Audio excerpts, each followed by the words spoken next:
ከሌላ ወንድ ጋር ስትወሰልት በባሏ የተያዘች ሚስት ነፃነቴን ተጋፍቷል በሚል ክስ መሰረተች።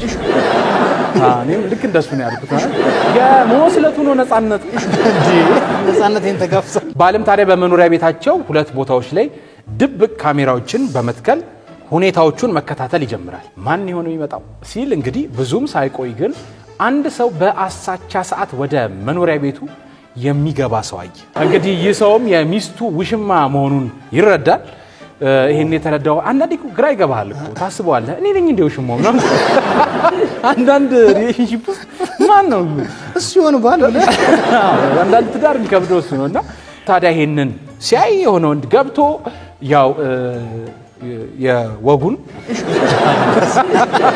ታዲያ ይህ ሰው በጣም አዝኖ ትዳሩን ለመፍታት ክስ ይመሰርታል። ክስ የተመሰረተባት ሚስት ግን ባሌ አለች ፍርድ ቤት ላይ ያለኔ ዕውቅና በቤታችን ድብቅ ካሜራ በመትከል ነፃነቴን ተጋፍቷል ስትል ክስ መስርታለች። እንዴት ተደብቆ አየን? እኔ ለህዝብ አለማውጣቱም ትልቅ ነገር ነው። ወስልታም ግን እሷ በካሜራ ቀርጾኛል አለች። የሚገርመው እሱ አይደለም።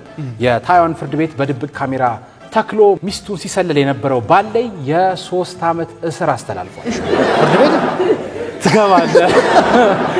አዎ ታይዋን ምን ሆናችሁ ነው? የማይሆን ነገር አትብሉ ምን በለዚህ ነው። እውነት እኮ ኦክቶፐስ ደፈናቸው። አንዳንዴ መወስለቷን ሳታወራ ዝም ብለህ ፍቺ መጠየቅ ይሻላል። እሱ ፍርድ ቤት ላይ ሄዶ ይኸውላችሁ ብሎ ደስ ብሎት ነው እሱ ቤት ይኸው ምን እያደረጉ ነው ይለዋል ዳኛው። እሱን ትቶ ማን ቅረጽ አለ።